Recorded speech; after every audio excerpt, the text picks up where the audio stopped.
We have a tradition on this channel. Everyone else in the theatre world are doing their theatre wrapped. They're talking about the best and worst shows of the year, and I will have my say on that too. But we have something we do first on this channel. Because I see a large percentage of shows. I see a pretty hefty set of shows. I see many a show in a year, and you know, when you do a recap, there may be ones that get lost in the shuffle a little bit. And I don't think that's fair. I think I need to give my opinion on every single show I saw, but that would take too much time. So I started this tradition. Every year, I will recap every single show I saw, every single unique show, and I will review all of them within 10 minutes. Now, this year, I kind of did very similar things to last year. I saw a very similar amount of shows as last year. I think there's only like a difference of one. I think I saw one less unique show this year, but the overall number, 80 shows. I saw the exact same number of shows this year. You can call me a lot of things, and one of those is consistent. So today, I'm going to set a 10-minute timer, which you will be able to see on screen, and I'm going to review every single show I saw in 2024 in 10 minutes. But if you haven't seen my face before, hi, I'm Ellie. I talk about theatre. I am the most chaotic theatre person on the internet. I do reviews, I do discussions, I do versus brackets and rankings, and if any of that sounds interesting to you, please consider hitting like and subscribe. It really helps me, it helps out the channel. But let's dive into this. I'm scared. I don't know if I'm ready for this. I think I've put this off long enough. I feel like it is time to start. Oh boy, I just don't want to fail it, because I've never failed this before.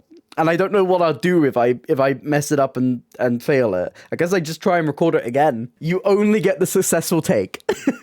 Okay. 3, 2, 1... go. Starting with The Witches, really interesting, out-of-world adaptations. I think it's a little bit weaker than Matilda, but stronger than Charlie. I start and end the year with a Dave Malloy musical, which is fun. I'd love to see them continue to work on the show and bring it back to London. Cowboys, trans cowboys, what's there not to love? The ending was a little bit rushed in places, and I feel like it kind of got a little bit too hectic, but I love the representation of it all. Cruel Intentions, if I liked the film, I probably would have enjoyed this one more, but I don't think that film has aged amazingly well. 6, it was great to see this new cast, phenomenal. I am a bit sad because I have now seen 6 7 times, which isn't as satisfying to say. Mamma Mia, great fun jukebox musical. It's exactly what you want out of a jukebox musical, and I can't believe it took me this long to finally actually go and see it. Bronco Billy is a show that I was a little bit too soft on it when I first saw it, because I think I enjoyed the fun of it all, but I think musically is where it was a little bit weaker in places, and I can't remember a single song in that musical, but what I do remember is the fun of it all, and the villain, and the campiness of that, and a lot of the tricks that they did, which were really, really cool.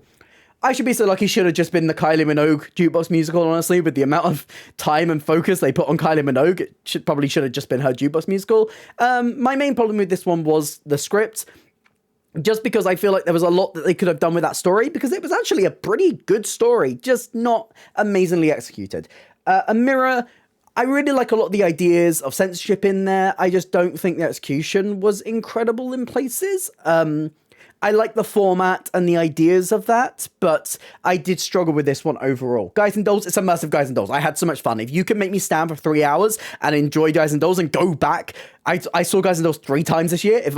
I think that tells you that I really, really enjoyed this one. Hills of California, characters. The characters in Hills of California were so fleshed out, so interesting. It kept me so engaged for a 3-hour play. Pretty Woman, it's the film on stage, it was fine. Addams Family, I really enjoyed seeing it with this, I'm messing around with that, with this, with the orchestra and everything, and the cast were phenomenal. It was really great to see it in concert. Everyone's talking about Jamie. This also had a fantastic cast. Ivano Turco is one of my favourite Jamies I've ever seen. I loved getting to revisit this one. Cabaret. Really, really cool. I love this production every time I see it, and Rebecca Fretnell's direction is phenomenal. Hadestown, love the changes they made when they moved to Broadway. Getting to revisit the show in the West End is great. And Melanie Nabarry, I'm so mad she wasn't nominated for an Olivier, because she deserves one for her Hermes, because it's great. Before or After, I don't remember this one that well, actually, to be fair. All I remember is Jacob Fowler and Grace Mowat giving phenomenal performances, but I think I struggled with the musical a little bit more, but I've kind of forgotten about that one. Just for One Day. I think this musical kind of struggles with its focus a little bit. I wish it had more of a voice of the people that Band Aid was trying to help in there.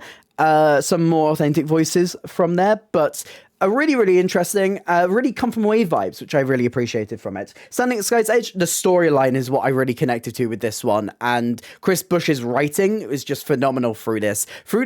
Almost a twist on a jukebox musical. It does not feel like a jukebox musical. Importance of being earnest. This is not the one that's currently at the National. This was at Colchester. I feel like not every element of the comedy in Ernest has aged amazingly well. So watching it for the first time, that's kind of what I thought. But I enjoyed it. It's fun. If you kind of appreciate it for the campiness and silliness that it has. 52 Monologues was just phenomenal. This was a trans piece of fringe theatre, verbatim theatre as well. So engaging and really heartfelt. Opening night was really messy, really weird. I struggled to connect to any of it. Mind Mangler, really fun. They've really taken the ideas that they had from Magic Goes Wrong and refined it into this new version of the show, and it works really, really well. Present of the Party needed to pick a format, I feel, because Present of the Party needed to either be immersive or it needed to be like a bar cabaret act, and I feel like I got that wrong. Watch my review, but I don't have time to fix it. It was pushing between being Priscilla and being a cabaret version of it, and I don't think the going in both directions work. They need to pick one lane and stick to it. MJ, the story is weak, but the music is really strong, and I liked a lot of the choreography and the way they present it on stage. Your Line April, there was a couple of little hangouts for me, but I really, really enjoyed this really beautiful storyline, translated well to stage, and Frank Rydholm's music has a lot of really highlight moments, and a lot of the things that I asked to be changed were changed when they moved to the West End, but we'll come to that later. Two Strangers, rom-com vibes, so lovely, so sweet. I really enjoyed to see this in the West End. A Picture of Dorian Gray is one of the best shows I saw all year. A phenomenal way to mix pre-recorded and live recorded filming into one.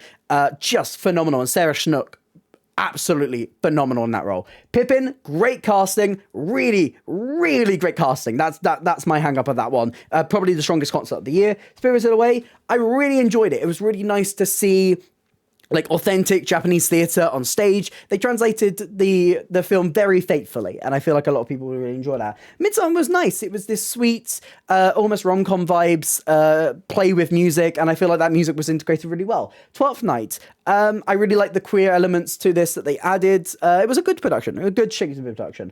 42 Balloons, one of my favourite musicals of the year. So much potential with that. So fantastic. Seeing that at the Lowry was one of my highlights of the year. Jesus Christ Superstar, I didn't like a lot of the direction in there. I feel like the characterization of Judas just wasn't exactly what I look for in Judas, but I like a lot of the other elements of that production.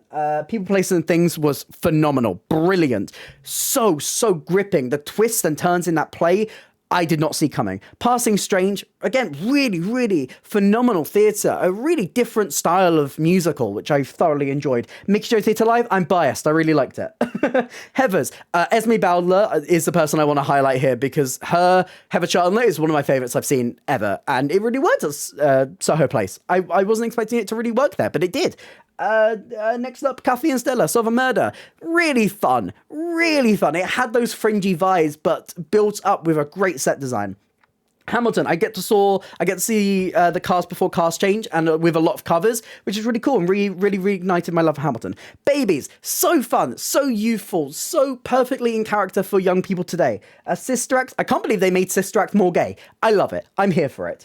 Starlight Express, Next to Normal is next. Oh my god, Next to Normal. Really, really great. I can't believe it worked when they took it out of the Donmar, because I really enjoyed the intimacy of that, and it worked even bigger. Starlight Express, it's trains, the story's not great, but the trains are cool. Come From Away, it's my favourite musical. That's all I need to say. Secret Garden, I don't like a lot of the narration that they used in that, but they had some great ideas with direction.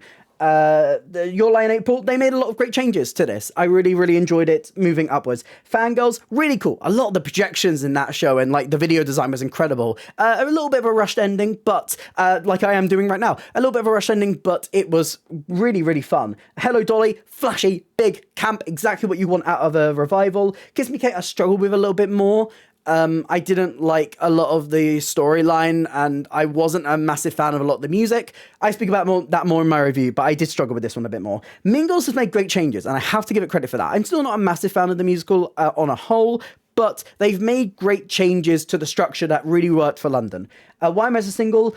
It needed a little bit more work before they came to the West End, but what's there is phenomenal. It's funny. It has great representation. I feel like there is a great musical within there. I really hope they work on it a bit more and bring it back soon. Go and see it if you haven't. My Mother's Funeral, just so hard-hitting, so moving, a great piece of fringe theatre. Slave Play, phenomenal. It took you on this brilliant journey, twists and turns that I was not expecting. Cake, I'm so sad it closed so early because it has so much potential as a piece of theatre, and I feel like they really needed that run. Mickey Joe Theatre Live, I'm biased, I liked it. Byron Stiller, Rob Madge carried this show. Phenomenal performance from them. Palette Goes On, you can see exactly why it's lasted in the West End for 10 years. Ghost in Concert, a musical that I was less familiar with going into a concert, and I really, really enjoyed it after I kind of got over a little bit of hang-ups with the reused projection from the tour. Abigail's Party, I struggled with this a bit more. I didn't really understand it amazingly well. Mickey Joe Theatre, I'm biased. I really liked it. Fly Modeling Your Fall has a lot of potential in there, but I feel like it needs some restructuring in the musical. Benjamin Button was the most phenomenal musical I saw all year, but I don't have time to tell how much I loved it, so go watch my review. And Mickey Joe Theatre Live, I'm biased. Title of show, wonderful metal show, but I don't think it works as well when you don't have the original cast doing it. Macbeth, really great ideas with the headsets. I never want to see a play do that again, though, but it used that the headphones to great use. Duchess of Malfi, I did not like this. I struggled with it. I don't think it used a lot of the storyline to its full potential. Lightning Thief, fun. New Adventures of Peter Pan, it's panto, it's silly, it's fun. Prada, it's the film on stage. Flashy costumes I really enjoyed. Peter Pan, it was very under-rehearsed, but oh my god, the drag queens were having the best time. Cyrano, phenomenal retelling of that piece with a queer perspective. Fantastic. And Natasha Pierre, I didn't love everything about this production because I'm so in love with the Broadway version, but some really great ideas in here, and that is 10 minutes.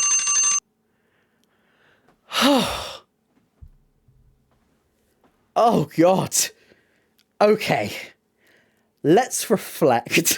I hope I managed to say every single thing I saw. I hope I didn't skip a show or anything, because otherwise I have messed it up royally. But yeah, this was a pretty solid year. I think I had a lot of opinions on a lot of the things, which makes a lot of sense. I really struggled this year to do it within that time frame. There's a couple ones I had to just completely throw to the side and just go, it was fine. Which I guess that's always my thing with this format. I think on the whole, this was a really phenomenal year for theatre. I saw a lot of really, really good shows. A lot of shows that deserve to be reviewed a little bit longer than having a couple of seconds each. But as I said, I will be doing some more recaps. We are coming towards the end of the year. After this, you're going to get a theatre wrapped for this year, which will go through all the numbers for this year, breakdowns of like how many new theatres I visited, how many shows I saw multiple times, what theatre did I visit the most, and give out some awards for the funniest, the best, the worst of the year. And then after that, I'm going to do a big ranking of the best and my least favourite shows of the year. So if you are interested in any of those, make sure you hit subscribe. They are going to be coming throughout the next week. Keep an eye out. I don't have to review everything in 10 minutes for another year. Let's go. If you did enjoy this video, please consider hitting like and subscribe. It really helps me, it helps out the channel. Here's some links to some other videos on screen right now, and a link to my Instagram if you'd like to drop me a follow over there. I also have other social links and a merch store in the description down below. But that's it for me today, and I hope to see you next time. Bye.